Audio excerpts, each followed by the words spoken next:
Nirvana would release their final and third studio album, In Utero, in September of 1993. Unbeknownst to their fans and even some members of the band, the group would be done 8 months later. Today, I want to talk about Nirvana's final concert.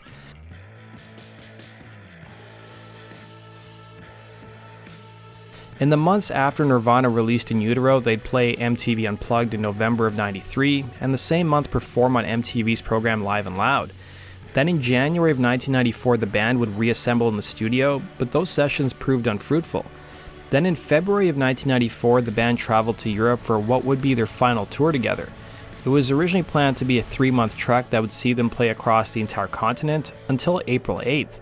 Cobain, who had been struggling with heroin addiction for the past 3 years, was finding it more difficult to find his drug of choice in Europe, resulting in him going through painful withdrawals while on tour. Only adding to the problems for him was that his wife, Courtney Love and Daughter, were back home and Kurt was feeling lonely. On top of that, the rigors of touring were taking a toll on Kurt's voice and physical health. Nirvana would play their final gig together on March 1st, 1994 at an old airplane hangar called Terminal 1 in Munich, Germany, to a crowd of about 3,000 people. This wasn't the final scheduled date of the tour, but rather a midway point. The band had upcoming dates in late March for Manchester, Glasgow, as well as 4 nights at the Brixton Academy in London before finishing up the tour in Dublin, Ireland on April 8th. The band was initially only scheduled to play 2 shows at the Brixton Academy, according to Kerrang! Magazine, but 2 more shows would be added after their first 2 shows sold out within hours, which was helped by the fact that In Utero topped the UK charts. In the run-up to the band's performance at Terminal 1, Kerrang! Magazine would write a review of the band's show in Paris as, and I quote, a safe and conventional performance, and claimed that the band looked, and I quote, bored and tame. Esquire, meanwhile, would publish excerpts from the book I Found My Friends, The Oral History of Nirvana, and the book would detail the shifting mood of the band during their final tour, which began in Portugal in February of '94. The mood shifted from excitement to, and I quote, by March 1st, the mood of the tour was at a perilous low as Nirvana strolled through virtually the same 90-minute sets they'd played every night for 60 shows over the past 5 months, and Cobain complained of illness, bored, and old indeed. The Terminal 1 airport hangar where the band played their final show wasn't really glamorous, and the acoustics were terrible. Cobain would not attend the sound check, and according to author Charles R. Cross, he instead went to the train station to see if he could score, after asking the group's tour manager to get an advance on his daily per diem allowance. Ahead of the gig, possibly after scoring, Kurt allegedly got involved in a fight with his wife over the phone, and then called his lawyer Rosemary Carroll. He reportedly wanted a divorce, according to the book Nirvana FAQ.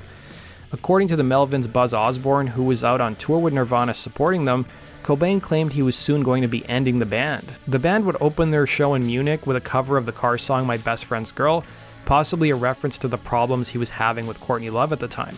The song would be followed by radio-friendly Unit Shifter and Drain You. A few songs later in the set, the band performed their hit single Come As You Are, but the power would go out. Once the power was restored, the next song on the set, their smash hit Smells Like Teen Spirit, would be skipped. This resulted in bassist Chris Novoselic either saying as a joke, foreshadowing the band's future, telling the crowd, and I quote, we're not playing the Munich Enorma Dome tonight because our careers are on the wane. We're on the way out. Grunge is dead. Nirvana's over. Our next record's going to be a hip-hop record, he'd say. The group's show in Munich would clock in just under an hour and a half at about 80 minutes, the shortest show of the tour, as the band finished up the set with Heart-Shaped Box. Guitarist Pat Smear would tell The Guardian, looking back at the show, Kurt's voice became noticeably more trashed with every song. When we sang together, we sounded like cats fighting. His voice was so gone, but instead of trying to conserve it, he seemed to delight in pushing it to the I won't be able to sing for days limit. After a while, it was a bit much, he'd say. As the show wrapped up, waiting backstage for the band was their agent Don Muller, who recalled to The Guardian what Cobain told him after the show, saying, and I quote, that's it, it's over. The tour was done. Kurt would see a doctor the next day who diagnosed him with both laryngitis and bronchitis. The group's road manager Alex McLeod would tell Rolling Stone what happened after the show, saying Kurt was given a spray and medicine for his lungs because he was diagnosed as having severe laryngitis and bronchitis. And according to McLeod, the doctor who prescribed the throat spray to Cobain told him, you shouldn't be singing the way you're singing, the same as they always say. You have to take at least 2 months off and learn to sing properly, and he was like, F that.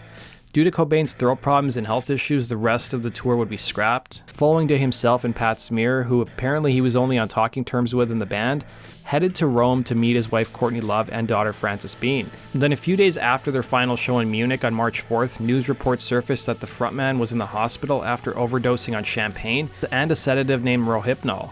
Here's the news story that MTV reported at the time. Damage The singer, who was in Rome taking a break from the group's European tour, lapsed into a coma late last week after overdosing on tranquilizers and alcohol. Last Friday, Cobain was rushed to the emergency room accompanied by his wife Courtney Love. News got better Saturday when Cobain regained consciousness. The doctor said Cobain's recovery was in part due to the quick thinking of his wife. The satisfactory result has to be is due to the timely action of his wife to the therapy that has been started at the Polyclinic Umberto I Hospital in Rome, and also to the efficiency of the structures of the Roman medical hospitals where the patient has been kept under continuous monitoring, instrumental monitoring, medical monitoring, and nursing monitoring. It would be a warning sign of what was to come in the following weeks. Then on April 8th, Cobain's body would be discovered at his Lake Washington Boulevard home by an electrician who was there to install a security system.